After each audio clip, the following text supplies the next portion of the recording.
Would you go all in for somebody you don't fully trust? Well, you probably wouldn't, and neither would your team. After working with over 100 clients and helping them build teams, I noticed that almost every business owner or leader does the same thing that destroys trust, kills performance, and ultimately pushes people away. So in this video, I'm going to show you what it is, how you can avoid it, and what to do to restore trust before it's too late. Now, there's a myth that's making you shoot yourself in the foot, and it's the "if I'm authentic, I look unprofessional" myth. Here's the problem.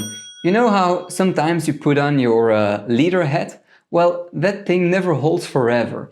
Eventually, the real you will start to show, and the mismatch between who you are and who you're pretending to be is exactly what your team notices. They might not say it, but they're thinking that something's off with you, and because of that, it's hard for them to trust you. Nobody said you can't be the real you with all your quirks and all, and still act appropriately as a professional at the same time. Because when your team knows what you're actually like and what they can expect from you, they can relax. People follow leaders they can believe in and trust. And building or breaking that trust starts with something most leaders don't even realize they're doing. The reason your team doesn't trust you isn't because you never help them or because you don't always see eye to eye. They don't trust you because you're unpredictable. They're not sure they can count on you, especially when it comes to you saying when something will happen. And before you think that I'm coming at you,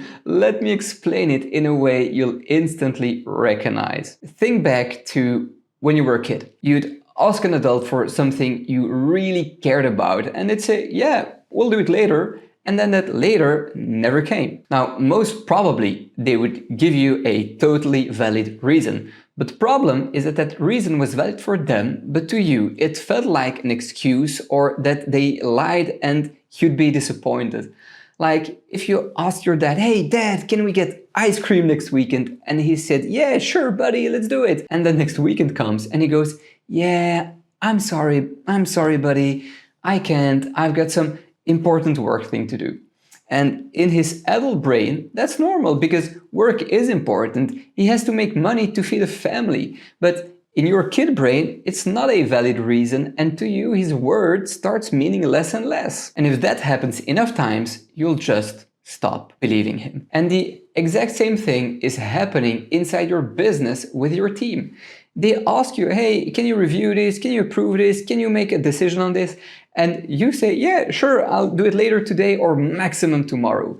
But then a client issue pops up or something urgent happens, and the thing you promised, it just doesn't happen when you said it would. And it leaves them thinking that they're not a priority or that they can't count on you. Whatever it is, every missed commitment is trust that gets lost. And believe me, I've learned this the hard way. I used to be known for getting things done, but just not when I said I would. And I told myself, "Yeah, but they'll understand. I'm the owner of the business. They know that I'm working hard and that I've got a lot on my plate." But one day, a team member said something that really hit me. She told me that she appreciated me and that she knew I had a lot going on, but she asked me if I could do something for her and if I was sure that I would get it done on time, because the last few times I wasn't always delivering my promises on time.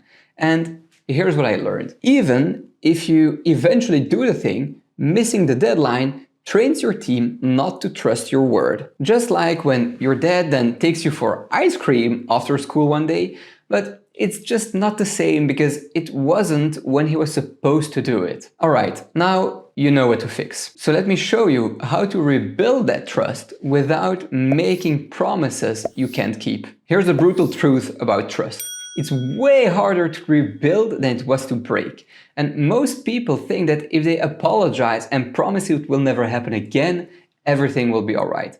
But apologies don't rebuild trust. Installing a new pattern, on the other hand, does.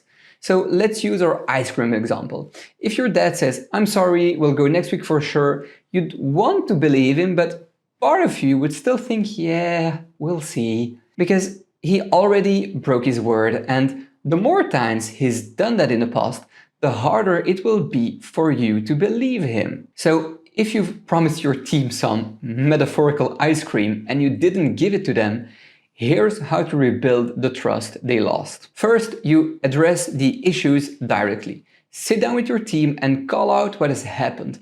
Don't give them a bullshit story to justify why you've been missing commitments, but give them real context so they understand what's been happening in your life and what's going to change. Second, you own specific misses. Don't stay vague during that conversation, but bring real examples like, yeah, look, I know I said I would approve X by Friday and I didn't, or I said that I would review Y and it slipped my mind. And then you say what you should have done instead and you give them some examples of things you still haven't delivered on and you make it right. That way you're not only taking ownership, you're giving them a reason to believe it's going to change. And then third, you set a new standard you can keep. So add as a rule in your business that from now on, guys, if I give you a deadline, I will hit it, and if I can't hit it, I'll tell you before the deadline, not after. And then you live by that rule. Because if you announce a new standard or a new rule and you break it, you don't just lose trust. You confirm that your word means nothing. And then fourth, you invite and you reward accountability. So you give them the permission to hold you to your word.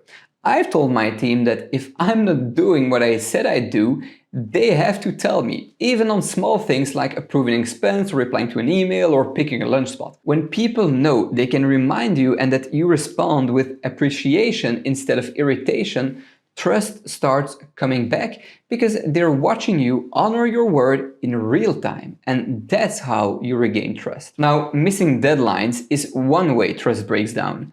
But it's not the only one. There are a few other things that your team might be picking up on that you'd never expect. So let me give you some quick examples. And the first one is the good old, you're micromanaging them without giving the why, or at least that's what they feel like. I mean, you probably think that you're being thorough, but your team feels watched and second-guessed. So when you ask for updates or want them to report back more often than usual, add some context so they know why. Tell them why it matters. Maybe it's a client that could be coming on board that you've been chasing for months that could open up a bigger door in the future, because that context turns what feels like micromanagement into leadership. The second thing is that you're redoing their work. And this one is brutal. I've talked to so many frustrated employees who say, yeah, every time I finish something, my boss tweaks it, rewrites parts, and then he ships it. And the thing is that the only thing they hear is that you don't trust them. And the worst part is that over time, they stop trying, because why would they care if they know you're going to take over anyway? If the work isn't good enough, don't silently fix it. Use it as an opportunity to train them to do it better so they can actually improve. And the third one is that they're not in on the plan. And this is the confusion problem. When on Monday it's direction X and then something changes and now it's direction Y, and then a few weeks later it's direction Z, and you probably have a good reason for changing the plan, but without context, all they see is that their boss is changing their mind all the time. So whenever you change direction, explain why so they understand.